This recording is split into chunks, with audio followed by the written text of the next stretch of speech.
Boa noite, pessoal. Tudo bom com vocês? Nós estamos aqui mais uma vez para mais uma aula de cura divina. E nós cremos que vai ser mais uma aula poderosa, mais uma aula onde a palavra de Deus vai ser explanada, onde essa palavra vai ser pregada. E hoje, especificamente, eu queria falar com vocês a respeito de algo muito interessante, porque na última aula nós pudemos compreender um pouco melhor sobre a autoridade final da palavra de Deus. Vocês entenderam toda a autoridade que a Bíblia carrega, vocês compreenderam o fato de que Deus, que Jesus, ele nunca ensinou sobre cura. Jesus ensinou sobre a autoridade, e a cura é uma das realidades que acompanham a autoridade bíblica, né? A autoridade que eu e você como cristão temos, né, para exercer o nosso dia a dia, principalmente em cima de nossas enfermidades, né, de cima das doenças que nos assolam o tempo inteiro. Então, nós compreendemos sobre a vontade soberana de Deus na criação, que tudo aquilo que Deus estabeleceu como sua vontade foi incluso na criação do homem antes do pecado, antes da queda. E aí nós compreendemos que a doença, a enfermidade, morte, miséria eram realidades que não existiam antes do pecado, não existiam antes da queda. Então toda a vontade soberana de Deus, ela está inclusa no princípio da criação. Então na criação nós podemos conhecer qual é a vontade de Deus para o homem, né? Tudo que vem depois da queda é o que nós conhecemos como causas secundárias. Na próxima aula, onde nós iremos falar sobre a soberania de Deus, nós vamos falar sobre isso, né? Porém, hoje eu quero poder entrar num assunto também muito específico com vocês, que é muito interessante, porque, na verdade, só existem duas coisas que você precisa saber sobre cura, né? E geralmente existem algumas perguntas que algumas pessoas fazem, que essas perguntas são: a primeira, cura é sempre a vontade de Deus? A segunda, Deus ordenou que os crentes curassem os enfermos? A primeira coisa que nós precisamos entender é que se você deixar de lado as experiências do passado e os ensinos que negam as escrituras, não vai haver mais hesitação ou dúvida sobre cura e libertação, assim como não existe dúvidas acerca da salvação. Eu acho que eu comentei com vocês na última aula sobre o fato de que se a gente pregasse sobre cura, se a gente ensinasse sobre cura, da mesma maneira que a gente ensina e prega sobre salvação, iriam existir muitas pessoas curadas, vivendo realidade de cura, como existem pessoas que vivem uma realidade de salvação. O que a gente precisa entender é que as duas coisas não andam separadas. Cura e salvação, essas duas realidades são realidades que andam juntas. O pacote que Deus tem para mim e para você é completo. A salvação nos trouxe algo completo, não foi algo por meio termo, não foi algo pela metade. Lá em Salmo 103, no versículo 3, a Bíblia vai dizer o seguinte: é Ele que perdoa todos os seus pecados e cura todas as suas doenças. Então você vê que o mesmo que cura, o mesmo que perdoa os meus pecados, é o mesmo que cura as minhas doenças.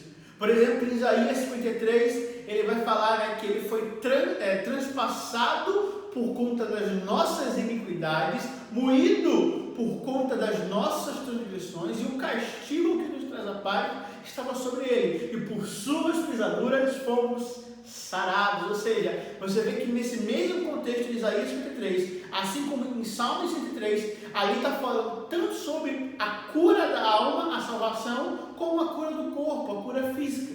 Então você vê que a cura da alma, né, como a cura física, são realidades que andam juntas. A cura espiritual e a cura física não se separam. Por exemplo, lá em Salmos, no capítulo 105, onde o salmista está praticamente narrando todo o acontecimento de Êxodo, desde a libertação do povo, da saída do exílio, né, até o deserto. E ali em Salmos 105, a partir do versículo 37, ele vai dizer algo muito interessante, que não havia nenhum inválido, né, depois que eles cearam e saíram. Mas a palavra mais correta para esse versículo 37 do Salmo 105 é a palavra enfermo, porque não havia nenhum enfermo depois que eles saíram, porque vocês compreendem que lá em Êxodo, depois que Deus dá a libertação do povo por meio de Moisés, né? Quando Moisés manda todos os israelitas, o povo hebreu, se trancar em suas casas, prepararem um cordeiro, sacrificar o animal, passar o sangue nos umbrais das portas e comer, né, da carne, assar aquela carne, comer daquela carne, porque naquela noite o anjo da morte iria passar e iria matar todos os primogênitos. Nós conhecemos essa passagem muito bem. A grande questão é que Deus ali foi a primeira vez que Ele está instituindo a Páscoa, né? O que nós conhecemos também hoje como Santa Ceia, né? Ali o sangue como a representação do vinho que nós conhecemos e a carne do animal como a representação do pão, do corpo, porque o animal que foi sacrificado, os israelitas precisavam comer daquela carne. Então, vocês viram que existia um sangue que protegia a família, ali que salvava eles de uma morte espiritual, né?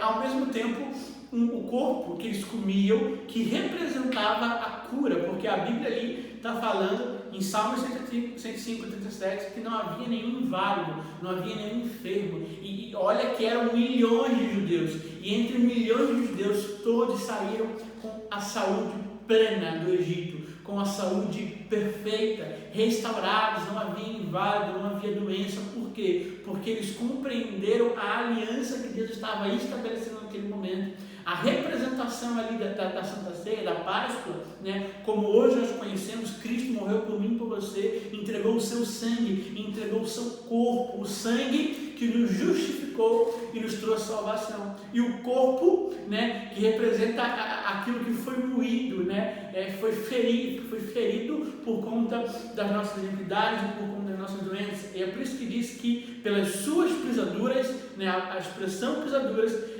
significa feridas, né, na versão mais atual, mais contemporânea, diz pelas suas feridas fomos sarados. Então, as suas marcas no corpo, Ele levou as marcas sobre si, para que hoje nós não precisássemos, na verdade, vivenciar isso. Então, você vê que o pão e o vinho têm essa representação, o corpo e o sangue, a cura espiritual como a cura física. Amém? Então, essas são realidades que nós precisamos compreender para que nós possamos avançar no ensino das Escrituras, né? Então, Jesus ordenou, né? Uma das perguntas foi essa: Jesus ordenou que nós orássemos pelos enfermos? Claro que sim. Mateus 28, versículo 18 ao 20, vai dizer: e chegando-se Jesus, falou-lhes dizendo: é-me dado todo o poder no céu e na terra. Portanto, ide e fazei discípulos de todas as nações, batizando-os em nome do Pai, do Filho e do Espírito Santo, e ensinando-os a guardar todas as coisas que eu vos tenho mandado. E eis que estou convosco todos os dias até a consumação dos séculos. Repare que Jesus fala: é-me dado todo o poder na terra, é-me dado toda a autoridade. A palavra certa aqui de poder é a palavra autoridade, né? Em algumas versões vocês vão ver. Ou seja, lembra que eu falei para vocês sobre a autoridade bíblica? A autoridade que Cristo tem, que Ele deixa para nós através do seu nome. Então, Cristo recebe toda a autoridade no céu e na terra. Ele diz: ide e façam discípulos, batizando-os e ensinando a guardar aquilo que eu ensinei, aquilo que Jesus falou. E Jesus mesmo em João 14 fala que eu sou o caminho, a verdade e a vida. A verdade nós sabemos que é a própria palavra de Deus, né? No João 17, versículo 17, ele fala: santifica-os na tua palavra é a verdade. João 1, ele diz que no princípio era o verbo, e o verbo estava com Deus, e o verbo era Deus. Cristo como a palavra, Cristo como a verdade. Ele nos deixa esse ensinamento de fazer aquilo que Ele fez, baseado na autoridade que Ele nos garantiu. Então nós temos autoridade para orar pelos enfermos, para declarar que a doença não é a vontade de Deus, e sim a cura. Ele é Jeová Rafá, o Senhor que nos sara. Marcos 16, versículo 17, versículo 18, a Bíblia vai dizer o seguinte: e estes sinais seguirão aos que crerem, em meu nome expulsarão os demônios, falarão novas línguas, pegarão as serpentes, e se beberem alguma coisa mortífera, não lhes fará dano algum, e imporão as mãos sobre os enfermos e os curarão. Então, e isso que nós, como igreja, também precisamos entender. Amém? Ou seja, a Bíblia está falando que estes sinais vão seguir os que crerem. E em meu nome vocês expulsarão demônios, falarão novas línguas, pegarão serpentes, e se beberem alguma coisa mortífera, não lhes fará dano algum, e vocês irão impor as mãos sobre os doentes, e eles seriam curados. Então a Bíblia dá essa autoridade para a gente, né? E logo depois, no versículo 19, se não me engano, vai falar que os sinais iriam acompanhando os apóstolos conforme a mensagem que era pregada. Então, quando a palavra era estabelecida, os sinais acompanhavam a palavra. Por quê? Porque os sinais acompanham a palavra de Deus. Os sinais, os milagres, não acompanham a minha opinião e a sua opinião, não acompanham o seu achismo e o meu achismo, porque a palavra de Deus, ela é a única verdade. Então, os sinais não acompanham a palavra. Talvez se não existem sinais na minha e na sua vida, é porque nós falamos muito mais daquilo que pensamos do que aquilo que a palavra diz. Porque no momento que nós começássemos a pregar a palavra, começarmos a realmente dizer o que a palavra diz, tirar toda a tradição humana, todo o legalismo, toda a religiosidade, todo o erro que foi ensinado para você, e você passar a ser mais bíblico, você vai começar a ver o poder de Deus, através da autoridade da palavra se revelando em você. É isso que nós precisamos compreender, porque o que inspira a minha fé não é saber o que Deus pode fazer, é saber o que Ele anseia realizar. Não basta apenas eu saber o que Deus pode, porque eu entendo às vezes sobre a onipotência, em crer que Deus pode todas as coisas. A questão é, o que Deus anseia fazer? Será que Deus anseia me curar? Será que essa realmente é a vontade dEle? É por isso que nós precisamos conhecer a palavra, porque nós não podemos reivindicar o poder de Deus sem conhecer a sua vontade. Nós não podemos exigir e reivindicar o poder se a gente não conhece qual é a vontade dEle. É por isso que a principal função desse curso é te dar essas verdades, ser objetivo e simples e honesto com aquilo que a palavra de Deus garante para mim e para você. Então, a cura é sempre a vontade de Deus? Sim, Deus deseja curar. Essa é uma parte bastante delicada da cura divina, né? Porque é a vontade de Deus curar todos ou não? Será que essa é a vontade de Deus? Que todos sejam curados ou não? Porque o ministério do nosso Senhor Jesus, ele é marcado por grande poder e autoridade, né? Será que essa realmente é a vontade? Porque os trechos bíblicos que geralmente são citados mostram que durante as suas cruzadas evangelísticas, né? Se você lê os evangelhos, você vê que ele sempre curava todos, né? Os enfermos que se apresentavam a ele. Nenhuma pessoa que se apresentou para Jesus e pediu por cura foi deixada de lá. Todas foram curadas. E a Bíblia fala em Colossenses 1,15 que Cristo, ele é a imagem invisível de Deus. Hebreus 1,3, ele é a expressão exata do seu ser. Ou seja, João fala que Cristo veio revelar o Pai. Ele diz que Jesus falava que eu faço aquilo que vejo o Pai fazer, eu falo aquilo que eu ouço o Pai falar. Então, Jesus, ele veio revelar quem Deus era, ele revelava a vontade de Deus. Então, se Jesus curava, ele estava querendo dizer, expressar para o povo que essa era a vontade do Pai. A cura é a vontade suprema, é a autoridade final, é o que tem a supremacia, e nós precisamos crer nisso. Ele sempre curava a todos, né?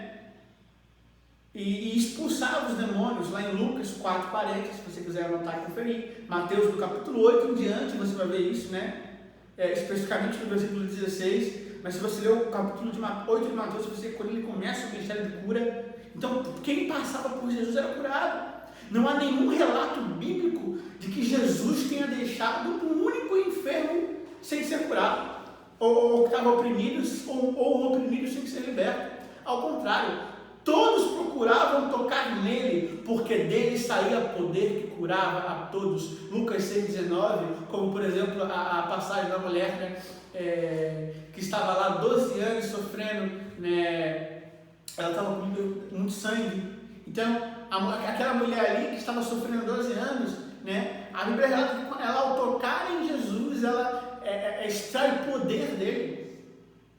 Ela toca na orla do manto de Jesus, né, na borda do manto de Jesus, e naquele momento ela está extraindo o poder de Jesus, porque ela cria naquilo, ela tinha a convicção, né? Existe uma profecia de Zacarias, né, quer dizer, de Malaquias 4, que lá em Malaquias 4 diz que o sol da justiça traz cura em suas asas.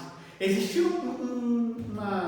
uma certa teoria judaica naquela época de que o Messias iria trazer cura, né, nas suas bordas, nas suas extremidades, porque o judeu ele carregava um certo tipo de túnica, que na borda daquela túnica tinha como se fosse uma franja, e naquela franja, né, ela representava a palavra de Deus. Por quê? Aquela franja ela era bordada, e todo judeu naquela época, principalmente os rabinos, e se você sabe, Cristo, ele era um rabino, porque Cristo tinha autoridade para ensinar nas sinagogas, desde os 12 anos ele ensinava, como em Lucas 4 relata que ele entra na sinagoga para ensinar, como já era de costume, ele abre o profeta Isaías e fala, eis que se cumpre hoje o que está escrito. Então nós sabemos que Jesus ele era rabino, ele ensinava de costume nas sinagogas, e geralmente um rabino naquela época, ele carregava geralmente como se fosse um cinto, não era mesmo um cinto, era uma franja, um tecido que amarrava, ele ficava pendurado, né, na sua orla, que era chamado de tzitzit, tzitzit, o nome, né? É uma expressão meio estranha. E aquela franja, aquilo que ele carregava, simbolizava a autoridade da palavra de Deus. Então, os judeus naquela época, eles criam que o Messias iria trazer cura. Por quê? A palavra borda, ou orla, na Bíblia, né, é a palavra knap, que também significa extremidade, ou asas, né, dentro da cultura, dentro do contexto judaico. Então, quando a Bíblia fala lá em Malaquias que o sol da justiça, Malaquias 4, que o sol da justiça traria cura em suas asas, ele está falando que traria cura em suas extremidades. É por isso que em sua orla, em sua borda, é por isso que aquela mulher, né, do fluxo de sangue, ela toca na orla de Jesus, porque ela cria naquilo que a palavra tinha, na autoridade, porque aquela borda para o judeu representava a autoridade da palavra, da Torá, da lei. Então, ela ao tocar, ela não somente está crendo em Cristo, mas ele está crendo naquilo que ele carrega, na autoridade da palavra. Você está vendo como uma coisa se completa? Né? Então, aquilo ela extrai poder, não somente porque ela tocou, mas porque ela tocou em algo que ela acreditava. Então, quando você aprende e você começa a tocar na Bíblia, você começa a viver a Bíblia, você vai começar a extrair o poder que ela tem, você vai começar a viver as realidades que ela garante para mim e para você, você vai começar a vivenciar coisas inimagináveis, coisas gloriosas, coisas poderosas, e é por isso que você precisa crer nisso. Amém? Então não há nenhum relato, porque todos que procuravam tocar em Jesus eram curados, porque essa é a vontade de Deus. E por fim, né? Então o Senhor Jesus, Ele mesmo disse que desceu do céu para fazer a vontade de Deus, lá em João 6:38. Essa é uma declaração muito importante, que dá muito suporte a esse assunto, né? Por meio da cura, o Senhor nos mostra qual é a vontade de Deus no assunto. Então, por fim, há um episódio em que o leproso procura para ser curado, dizendo, Senhor, lá em Mateus 8, do 2 ao 3, ele diz, Senhor, se quiseres, podes me purificar. Você percebe que ali ele sabe que Jesus podia. O problema dele ali é saber se Jesus queria. Porque ele fala, se quiseres, pode. Se você quiser, você pode. A questão é, será que você quer? E Jesus, sem hesitar, tocou nele e disse, quero, seja purificado. Aqui Jesus está revelando a vontade de Deus, eu quero curar. Essa é a minha vontade. Vocês estão conseguindo compreender? É isso que nós precisamos entender. No mesmo instante, a pele do homem ficou nova, como a de um bebê. E ele foi restaurado, ele foi curado. A lepra naquela época era uma das piores doenças que existiam, né? As pessoas tinham que ficar separadas, porque era muito contagiosa. Nós estamos vivendo dentro de uma realidade que temos essas doenças, né? E piores. Mas nós precisamos crer que essa é a vontade de Jesus. Ele quer nos curar. Nós precisamos exercer autoridade, ter fé na palavra. Eu já falei para você na última aula que a fé não se baseia na fé. A fé tem como fundamento a palavra de Deus. Tem muita gente que não exerce, não extrai o poder porque está exercendo fé em tudo, menos na palavra. Por isso que não tem cura, por isso que não é curado, por isso que não recebe poder. Você precisa conhecer a palavra. Oséias 4,6 fala que o povo padece por falta de conhecimento. Mateus 19, Cristo diz, errais porque não conheceis a Escritura. E porque vocês não conhecem a Escritura, não conhecem o poder de Deus. Amém? É isso que nós precisamos compreender. Jesus diz, eu quero te curar. Sabe, o leproso aproxima-se de Jesus exatamente com a dúvida da maioria dos cristãos dos nossos dias. O Senhor quer? E Jesus está respondendo para você que na palavra, eu quero. Essa é a minha vontade. Podemos declarar com certeza que tudo que Ele fez foi a vontade de Deus. Então logo eu posso supor que Deus quer curar a todos. Lembrando que essa não é apenas a minha opinião. Isso é o que eu creio, baseado no que a palavra diz. A nossa opinião como cristão não vale de nada, a não ser que tudo aquilo que a gente crê e diz seja fundamentado no que a palavra de Deus diz, porque aí sim tem relevância e tem poder. Aí geralmente algumas pessoas vão perguntar, e por que Deus não cura a todos? Né? Ou então, primeiramente, por que Jesus não curou a todos? Por um simples motivo, uma questão de logística. Jesus não estava em todos os lugares ao mesmo tempo, né? Mas por onde Jesus passou, todos foram curados, né? Mas é por isso que Ele deixou a autoridade com os apóstolos, para que eles pudessem fazer o que eles precisavam fazer, baseado no que Cristo fez. É por isso que Jesus fala em João 14, em meu nome vocês farão obras maiores que a minha. E Ele deixou essa responsabilidade para mim e para você. Por que Ele não curou a todos? É simples responder. Porque hoje eu e você temos autoridade para fazer e continuar cumprindo aquilo que Ele começou. E por que você está parado aí aceitando essa doença na sua vida? Se você pode orar agora, declarar o nome de Jesus e com fé na palavra receber esse poder, receber a cura. É nisso que você precisa entender, né? Aí outra pergunta que as pessoas falam, por que Deus não cura a todos? Eu acredito que é uma questão de conhecimento de Deus e fé. A Bíblia é muito clara. É uma verdade dura? Sim. O que eu vou falar agora para vocês é doído de ouvir. Dói, mas é verdade. Eu prefiro falar a verdade do que ficar agradando você, do que ficar te acostumando a uma mentira, do que enganar você, do que prender você em uma prisão, do que fazer você ser escravo de um sofismo. Eu prefiro pregar uma verdade que doa, mas que vai libertar você para algo maior, do que ficar enganando você para ficar massageando o seu ego. Eu acredito que Deus não cura tudo, não é porque Deus não quer curar, é porque falta um posicionamento cristão. E vai ter uma aula que eu vou falar sobre isso, né, que é sobre a vontade, sobre a soberania de Deus, né, sobre Deus ser soberano, que muitas pessoas usam isso como desculpa para viver uma vida medíocre. Mas na próxima aula nós iremos falar. Vamos continuar aqui. Lá em Lucas 9, do 40 ao 41, a Bíblia vai dizer o seguinte: roguei aos teus discípulos que o expulsassem, mas eles não conseguiram. E respondeu Jesus: ó geração incrédula e perversa, até quando estarei com vocês e terei que suportá-los? Traga-me aqui o seu filho. Na ocasião aqui descrita por Lucas, havia um pai com um filho que estava sendo oprimido pelo diabo, né? O homem foi primeiro falar com os discípulos que não conseguiram curar o menino. Aquele demônio, né, que estava oprimindo aquele jovem, ele estava colocando aquele jovem com um ataque epiléptico, né? Ele estava com epilepsia. Então, ele estava com uma doença que era de origem demoníaca, né? E existem, né? Eu creio muito nisso. Existem doenças que têm uma origem natural e existem doenças que são derivadas, né, de uma origem demoníaca, de uma origem espiritual, né, baseada numa opressão maligna. Então, quando aquele pai foi levar o menino para os discípulos não puderam curá-lo, não puderam expulsar o demônio. E Jesus, quando ele desce do monte e vê aquela confusão, o pai chega até Jesus e fala: eu levei o meu filho até os seus discípulos, eles não puderam curá-lo, né? Aí Jesus olha para os discípulos, Jesus fala aqui um ponto ocorrido, né? E algo que vai deixar Jesus profundamente irritado. E Jesus, em desabafo, olha para os discípulos e fala: ó geração incrédula e perversa, até quando eu estarei com vocês? Até quando terei que suportá-los? Traga-me aqui o menino.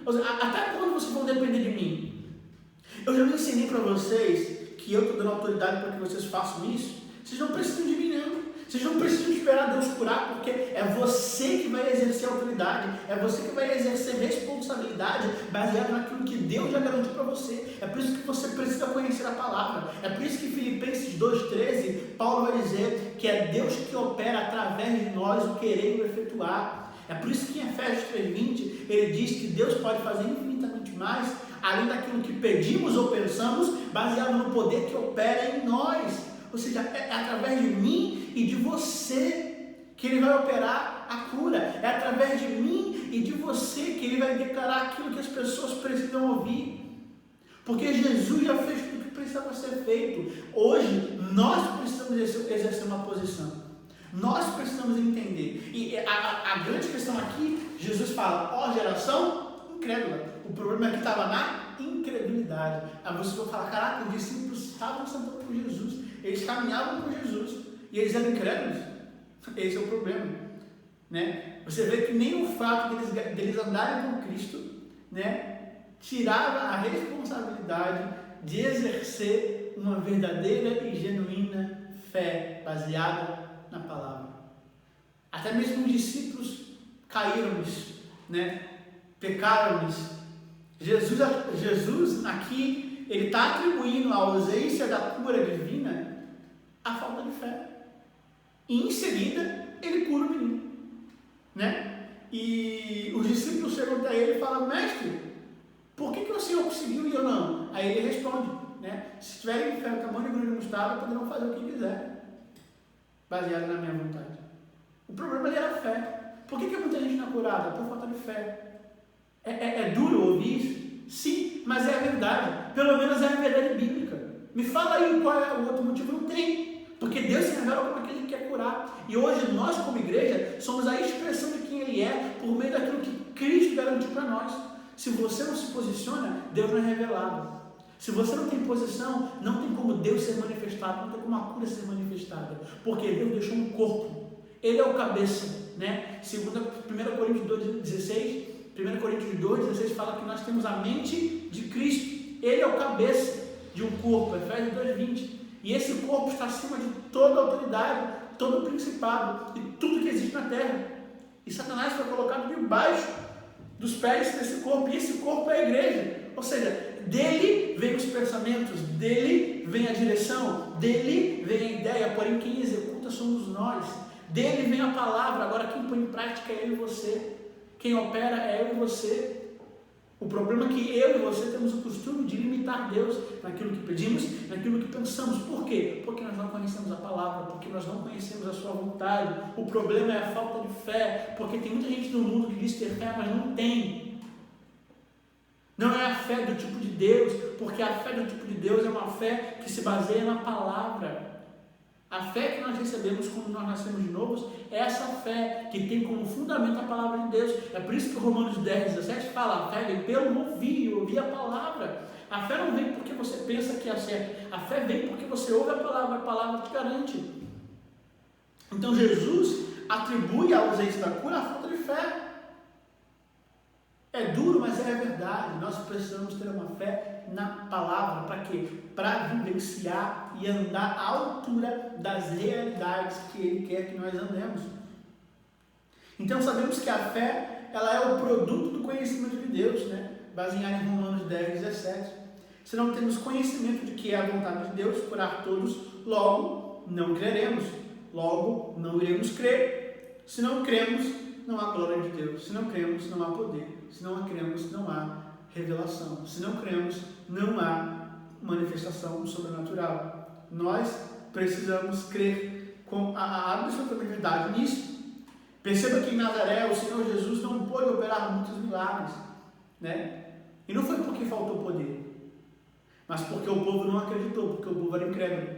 Mateus 13, 58. Mateus 13, versículo 58. Por que Jesus não pôde fazer milagres em Nazaré? Porque o povo não acreditava nele. Por causa da incredulidade. Não é porque Deus não queria. O problema da falta da manifestação da cura, do poder, é a incredulidade que eu e você às vezes temos. E é por isso que nós precisamos pôr em prática e aprender a usar, a exercitar e fazer crescer. O que nós mais precisamos compreender é simples. Deus quer e Deus pode. Mateus 8, nós vimos que Deus quer. Tem muitas pessoas que sabem que Deus pode, mas não sabem que Deus quer. Mateus 8 responde essas pessoas. Porém, também tem muitas pessoas que às vezes creem que Deus quer, mas não sabem se Ele pode. Isso é possível? Sim. Aí em Mateus 9, no versículo 22, 23, é o mesmo do pai ali que leva o menino, né?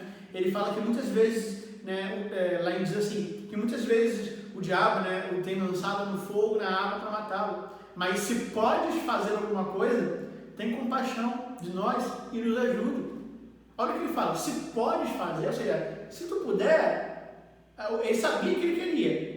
A questão aqui, será que ele pode? Se tu podes, é porque ele não conhecia quem era Cristo. né? Ele via Cristo realmente como um milagreiro, né? Como um curandeiro. Então, ali ele não entende Cristo, não vê Cristo como Deus, mas depois daquilo que ele entende quem Deus é, né? Entende que ele pode, porque ele é onipotente, porque ele é poderoso, porque ele é o Senhor dos exércitos. Ele entende isso. Então, quando ele pergunta se pode, o Jesus disse: tudo é possível àquele que crê. Então, às vezes você vê que o problema aqui está na fé, está em crer. Mas eu só posso crer quando eu conheço a vontade. Eu só posso reivindicar o poder de Deus quando eu conheço aquilo que Ele anseia realizar por mim e por você. Então não adianta ser reverente diante do poder de Deus enquanto somos ignorantes quanto à sua vontade, pois continuaremos sem experimentar o sobrenatural. Não adianta você ser reverente diante do poder, entender que Ele é poderoso, porém você ser ignorante quanto à sua vontade, quanto à palavra. Ser ignorante a respeito daquilo que a palavra diz, porque assim você vai continuar sem experimentar o sobrenatural de Deus, sem experimentar a vontade dEle. E existem algumas razões para o fracasso da cura. Eu quero poder falar com vocês aqui bem rápido a respeito disso, né? A primeira razão é a incredulidade, né? Existem algumas razões para o fracasso da cura. E a primeira razão é a incredulidade. Como eu falei para vocês aqui em Mateus 17, do 19 ao 20, é o mesmo ali de Lucas, de Marcos 9, né, do 22 ao 23, é a mesma passagem. Os evangelistas relatam, né, com forma diferente, mas é a mesma história, né? E ali você vê que então os discípulos aproximaram de Jesus em particular e disseram: por que não podemos expulsá-lo? Né? E Jesus lhe disse: por causa da vossa incredulidade. Porque se você tivesse fé como um grão de mostarda, vocês iriam esse monte movo daqui para lá. E isso aconteceria porque nada lhe seria impossível. Então entenda que se tem algo que você precisa duvidar, são as suas dúvidas. Ao contrário, confie na palavra de Deus. Se tem alguma coisa que você precisa duvidar, que sejam as suas dúvidas. Ao contrário, você deve confiar na palavra, porque a dúvida anula a fé. Um pingo de dúvida anula um oceano de fé. Você pode dizer que a sua fé é o tamanho de um oceano, mas se você tem um pingo de dúvida no seu coração, você anula a fé que você tem. Marcos 11, do 22 ao 23 fala: aquele que disser a este monte, né, crer em seu coração e não duvidar, e disser: mova-se daqui para lá, aquilo que ele disser lhe será feito. E a oração respondida com fé, a oração, aqueles que creem que já receberam, será garantida. Então você vê que o problema está em pedir, crer, mas sem duvidar no coração. O Reagan, né, ele sempre fala, é um dos versículos base dele, ele sempre fala sobre isso aqui. Não adianta eu pedir, mas eu ter dúvida no meu coração. Eu preciso primeiramente matar a dúvida. Eu preciso anular em mim tudo aquilo que é dúvida e incredulidade a respeito do que a palavra diz. Principalmente quando o assunto é cura divina, porque nós temos certeza da salvação, porque nós conhecemos bastante a palavra sobre isso. Por que nós não temos certeza sobre cura? Porque nós não conhecemos a palavra, às vezes, sobre essa realidade. E eu expliquei para vocês que é algo que anda junto. A cura física e a cura espiritual. A Santa Ceia, ela é um simbolismo. A redenção, ela simboliza isso. E lá em Marcos 9, 24, nesse mesmo contexto, o pai, ele olha para Jesus, depois que Jesus fala: tudo é possível aquele que crê, ele olha para o menino e diz, e o pai olha para Jesus e fala: creio, ajuda-me a vencer a minha incredulidade. Ali ele reconhece que o problema estava na incredulidade. Amém? É por isso que a gente precisa entender muito bem isso. Tem muitas pessoas que vão usar o texto, por exemplo, da oração do jejum, né? Que logo depois ele fala: porém essa espécie de demônio só sai por oração e por jejum, né? O que a gente precisa entender aqui é que a oração e o jejum não é a causa da cura, não é a causa da manifestação do poder. Porque quando eu oro em jejum, isso só me ajuda a me aproximar mais de Deus. Sim ou não? Sim. Lembrando que jejum aqui não é feito para pedir coisas para Deus. O jejum é para mortificar a carne. O jejum bíblico é mortificação da minha carne. Para quê? Para que eu possa me santificar mais e me aproximar mais de Deus. Eu não jejuo para pedir, para barganhar com Deus. Isso é mentira. Isso não é bíblico. Eu jejuo e oro para me aproximar de Deus. Por quê? Quando eu oro, jejuo, me aproximo de Deus, tenho um tempo com a palavra, eu aumento a minha fé. Então, quando eu aumento a minha fé, eu consigo vencer a minha incredulidade. Quando eu venço a minha incredulidade, eu consigo operar realidades e manifestar o poder que a palavra tem, em cima da cura e em cima de outras áreas. Então você vê que o problema aqui é a incredulidade, não é orar e jejuar mais. Não adianta você ficar orando e jejuando e você não ler a palavra. Deus se revela por meio da palavra, não é por meio de só de profeta aí fica esperando a revelação do outro, não. Lê a palavra é a maior revelação que existe. A palavra é a maior revelação que nós temos. Então entenda, a causa ali não era a oração e jejum. Não acha que você orando e jejuando mais você vai ter uma autoridade, não. É porque quando você ora e jejum e você se aproxima de Deus, você conhece a palavra, você tem fé, você vence a sua incredulidade, você anula a fé que tem em você, para que através da fé na palavra você possa exercer poder, você possa exercer aquilo que Cristo quer que você viva. Amém? A segunda razão para o fracasso é a tradição dos homens. Lá em Marcos 7,13, a Bíblia vai falar, invalidando assim a palavra de Deus pela vossa tradição que vai ordenar. E muitas coisas que vocês fazem também não é essa. Por que muitas pessoas não vivem a autoridade e fracassam na cura? Porque elas creem mais naquilo que o homem prega do que naquilo que a palavra diz. Ela crê mais na tradição da igreja local do que naquilo que a palavra realmente. Porque, deixa eu te falar, deixa eu ser bem franco com você. Tem muita igreja por aí que prega, tem muita tradução que não é bíblica. Tem tradição, tem doutrina, que dizem ser doutrina, mas não é doutrina, é tradição do homem. Porque doutrina é aquilo que está na palavra. Se não está na palavra, não é doutrina. Existe muita tradição humana que te impede de viver realidades que a Bíblia te garante. E eu sou bíblico. Quem me conhece sabe, eu sou uma pessoa que eu não me prendo na tradição, eu me prendo no que a palavra diz. Se a palavra diz, aí sim eu aplico na minha vida como doutrina. Agora, se ela não diz, eu não aplico. Não é porque o homem está falando, porque o seu limite, eu já ensinei, é a palavra de Deus. A sua autoridade máxima é a palavra, não é a autoridade de um líder, de um homem. Porque se eu estou falando algo que vai contra a palavra, ouçam a palavra, não me ouçam. Mas eu estou mostrando para vocês aqui o que a palavra diz. Amém? Porque entenda que realidades sobrenaturais que são interpretadas no campo natural são distorcidas e corrompidas. Por isso que o homem tem que interpretar uma realidade sobrenatural. Dentro de um campo natural, ele distorce ela. Lembra, por exemplo, quando as pessoas que passam por Atos 2, eles veem o Pentecostes acontecendo, veem o mover do Espírito, elas olham lá para dentro, veem aquele homem vivenciando aquilo, mas os que estavam fora acham que eles estavam bêbados. Por quê? Tentaram interpretar uma realidade sobrenatural dentro de um campo natural. O que eles fizeram? Distorceram aquilo.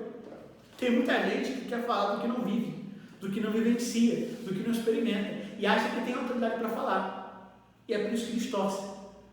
Tem muito líder, pastor, que quer impor algo que não viveu, que não conhece, principalmente que não tem base bíblica. É por isso que ele distorce e corrompe aquilo. E nós não podemos aceitar. Porque Deus, Ele é o nosso socorro. Amém? Nós precisamos entender isso. Nós precisamos crer com base nisso. Né? O único obstáculo para a cura é crer que existem obstáculos para a cura. Esse é o único obstáculo. É você crer que existe obstáculo. E não tem. Porque Cristo já quebrou tudo. Ele já garantiu para você uma palavra que você pode ser curado. Sabe? Existem crenças e tradições, né, que é um termo muito conhecido na teologia, né, que é a definição da vaca sagrada. O que é vaca sagrada? É uma crença, uma tradição errada que é mantida apesar da verdade. Né? Essa crença mantém as pessoas presas em cativeiro e até permite que enfermidades e a morte sejam aceitas como normais, né? Ao invés das crenças serem mudadas. Então as pessoas acreditam mais na tradição do homem do que na palavra. Por quê? Porque o homem, para enganar muitos, fazem isso, né? Então, mas futuramente eu vou falar mais sobre essas definições, sobre vagas sagradas, sobre alguns termos, né? Sobre algumas passagens distorcidas, mas não é para hoje, né? Porque entenda que Deus, Ele é o nosso socorro, sabe? É para Deus que nós precisamos olhar, para a sua palavra. E é isso que nós precisamos entender. Lá em Jó 2,7, vemos que foi Satanás que feriu Jó, não foi Deus. Satanás fere, Deus permitiu sim, mas a permissão de Deus não significa a sua vontade. Entenda isso, sabe? Em Lucas 13,11, Satanás estava por trás dos espíritos de enfermidade. Você vê que é Satanás. lembra que eu falei sobre a vontade soberana de Deus na criação, que não incluía enfermidade, Deus não criou enfermidade. Isso foi uma consequência do pecado por meio do diabo. Eu já falei isso para vocês. Uma das maldições da lei, que Cristo em Gálatas 3,3 diz que nos resgatou. Amém? Ele nos resgatou da maldição da lei, de Deuteronômio 28, que era a morte, a enfermidade e a miséria. Cristo nos resgatou disso. Em Atos 10,38, graças a Deus que a Bíblia deixa claro que Jesus veio esclarecer a posição de Deus. Em Atos 10,38, podemos ler que Deus estava posicionado junto a Jesus, que ele ungiu. Ela fala que Jesus ungiu Jesus de Nazaré com o Espírito Santo, que andou curando a todos que estavam oprimidos pelo diabo. Repare, ele cura todos que estavam oprimidos por quem? Pelo diabo, porque a doença é uma opressão maligna. E Deus não trabalha com o diabo. Deus, na verdade, é contra aquilo que o diabo estabelece, porque essa é a vontade de Deus, que Deus cure. Quem quer que você permaneça doente é o diabo. Quem quer que você permaneça enferma é Satanás. Porque a palavra de Deus te garante cura. O diabo é quem oprime, Deus é quem cura. Amém? Dá uma glória aí você que está na sua casa. As pessoas vinham ouvir Jesus pregar e eram curadas. Lucas 6,18. Quando Deus quer nos ensinar, Ele usa a sua palavra, que é vida e saúde para o nosso corpo. Provérbios 4,22. Então eu tenho boas notícias para vocês. Deus não é a sua fonte, Deus não é a fonte da sua oposição, Ele é o seu socorro. É bem presente na hora da angústia. Ele tem cura para você. E Ele providenciou a cura por meio de Jesus Cristo. E pelas suas pisaduras nós somos sarados. Nós podemos andar saudáveis. O que a Bíblia diz sobre cura divina? Que a cura divina é um direito e responsabilidade de cada cristão. Que nenhum obstáculo para a cura de qualquer cristão vem de Deus. Deus não é o nosso problema. Ele é o nosso auxílio. Ele é o nosso socorro. Qualquer obstáculo para a cura vem da parte do inimigo. Qualquer doença e enfermidade pode ser superada por um cristão, se o cristão exercer fé e poder na palavra de Deus. O inimigo não é um obstáculo sério, ele pode ser vencido por qualquer cristão que usa as ferramentas que estão disponíveis para nós, fornecidas por Deus na sua palavra. O inimigo só pode ser verdadeiramente derrotado, o inimigo só pode ser derrotado por armas espirituais e não por armas carnais. 2 Coríntios 10 fala que a nossa luta, não é com armas naturais, as nossas ferramentas é poderosa, é com a palavra de Deus, que é poderosa para destruir fortalezas, sofismas e quebrar paradigmas, quebrar tradições humanas e levar todo conhecimento errado cativo à obediência de Cristo. 2 Coríntios 10, versículo 5. Amém? Cristãos e não cristãos sem fé para a cura podem ser curados quando os cristãos de verdade exercem a fé e a autoridade do reino de Deus. Todas as enfermidades e doenças são obras do inimigo e devem ser derrotadas quando e onde foram encontradas. Amém?